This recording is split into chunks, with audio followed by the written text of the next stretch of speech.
अगर किसी ने नथिंग इज इम्पॉसिबल को प्रैक्टिकली प्रूव किया है तो वो है ये शख्स जिनका नाम है निक व्यूजेसिक।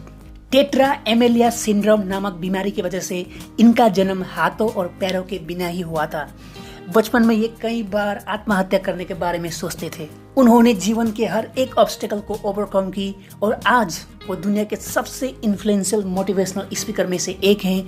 वो 60 से ज़्यादा कंट्रीज में जा चुके हैं, मिलियन लोगों को मोटिवेट कर चुके हैं अपनी मोटिवेशनल स्पीच से। मोटिवेशनल स्पीकर होने के साथ साथ वो अवार्ड विनिंग एक्टर, ऑथर और म्यूजिशियंस भी है। तो मैं आज बात करूंगा motivational biographies of great personality video series पर निक व्यूजेसिक के इंस्पायरिंग लाइफ स्टोरी के बारे में। नमस्कार दोस्तों, मैं हूं भीमकेसी, वॉइस ऑफ ए ड्रीमर में स्वागत है। तो चलिए शुरू करते हैं।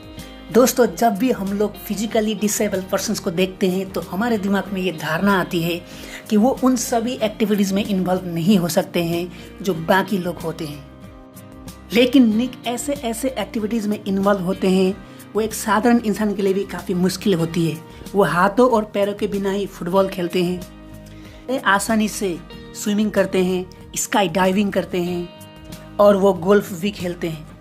लेकिन उनके जीवन में संघर्ष का जन्म तो उनके जन्म के साथ ही हो गया था। दोस्तों, 4 दिसंबर 1982 को उनका जन्म ऑस्ट्रेलिया के मेलबर्न शहर में हुआ था। जब उनके माता पिता ने हॉस्पिटल में पहली बार उनको देखा तो वो दोनों शॉक्ड हो गए। उनके माताजी ने उनको छूने से इनकार कर दिया और ना ही उनको एक्सेप्ट किया। उनके पिताजी तुरंत हॉस्पिटल से निकल गए और उन्हें वॉमिटिंग की फीलिंग हो रही थी। निक के माता पिता काफ़ी धार्मिक इंसान थे, तो उन्होंने ये सोचकर निक को एक्सेप्ट किया कि शायद भगवान की भी यही इच्छा थी। निक के पिताजी वॉरिस्लाव व्यूजेसिक और माताजी ड्यूशनका व्यूजेसिक दोनों सर्बियन इमिग्रेंट्स थे जो यूगोस्लाविया से ऑस्ट्रेलिया में आके बस गए थे।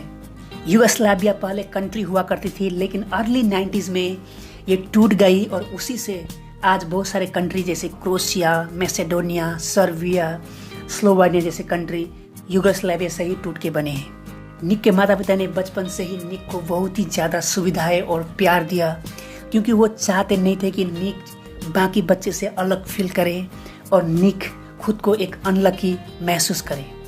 उन्होंने निक को स्पेशल स्कूल में एडमिशन ना करा करके मेन स्ट्रीम स्कूल में ही एडमिशन करवाया, ताकि निक बाकी बच्चे से खुद को अलग ना समझे। लेकिन स्कूल में कोई भी उनका दोस्त बनना नहीं चाहता था और उनके दोस्त उनका मजाक उड़ाया करते थे। जैसे जैसे उनका उम्र बढ़ने लगा, अकेलापन और उनके दोस्तों के मजाक से वो अब डिप्रेस होने लगे। जब उनका उम्र 8 साल हुई तो उनके दिमाग में सुसाइड करने के ख्याल आने लगे और 10 साल की उम्र में उन्होंने बाथ टब में डूबकर मरने के बारे में भी सोचा। लेकिन उन्होंने सोचा कि अगर वो ऐसा करेंगे तो उनके माता पिता को काफ़ी हर्ट होगी। जब निक का एज 17 ईयर्स थी तब उनके माताजी ने न्यूज़पेपर के एक आर्टिकल्स को उनको दिखाया। ये आर्टिकल थी एक फिजिकली डिसेबल पर्सन्स की, जिसने अपनी लाइफ के हर एक चैलेंज को ओवरकम करते हुए काफ़ी तरक्की की थी। इस आर्टिकल ने उनको काफ़ी मोटिवेट किया। इस आर्टिकल ने निक के जीवन के प्रति नज़रिया को बदल दिया।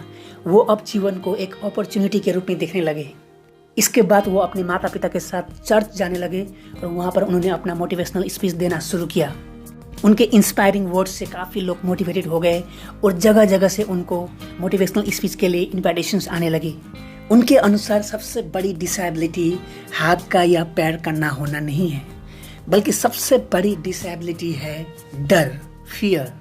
क्योंकि फियर किसी भी इंसान को इतना पैरालाइज कर सकता है कि वो इंसान व्हीलचेयर में बैठे इंसान से भी ज़्यादा डिसेबल हो जाता है। उन्होंने अपने स्पीच में उम्मीद यानी होप को भी बहुत ही ज़्यादा इम्पोर्टेंस दिया है। उनके हिसाब से जब तक हम लोग उम्मीद को नहीं छोड़ते हैं तब तक हम लोग डिसेबल नहीं हो सकते। निक आज 60 से ज़्यादा कंट्रीज़ में ट्रैवलिंग कर चुके हैं और 3000 से ज़्यादा प्रोग्राम को संबोधित कर चुके हैं और वो अब तक मिलियन लोगों को मोटिवेट कर चुके हैं। 2012 में वर्ल्ड इकोनॉमिक फोरम ने उन्हें मोटिवेशनल स्पीच के लिए इनवाइट किया था। वो 21 ईयर्स की एज में ग्रिफिथ यूनिवर्सिटी से कॉमर्स में अपनी ग्रेजुएशन कंप्लीट की थी। उन्होंने 2005 में लाइफ विदाउट लिम्स और 2007 में एटीट्यूड इज एल्टीट्यूड्स नामक ऑर्गेनाइजेशन बनाया, जो पूरे दुनिया में होप, मोटिवेशन और स्ट्रेंथ के लिए काम करती है। मोटिवेशनल स्पीच देने के साथ साथ उन्होंने बहुत सारे मोटिवेशनल बुक्स को भी कंपोज किया जो पूरी दुनिया में बहुत सारे लैंग्वेज में ट्रांसलेट हो चुका है। उनके चर्चित बुक्स में से प्रमुख है life without limits, limitless, stand strong और अनस्टॉपेबल। उन्होंने 2009 में रिलीज होने वाली फिल्म द बटरफ्लाई सर्कस में काम किया, जिसके लिए उन्हें best actor in short film का अवार्ड भी मिला। निक एक बहुत ही धार्मिक इंसान है और उन्होंने अपने स्ट्रेंथ के सोर्स गॉड को माना है। कभी खुद को यूजलेस और कमजोर सोचने वाले निक आज पूरी दुनिया के लिए सोर्स ऑफ इंस्पिरेशन है।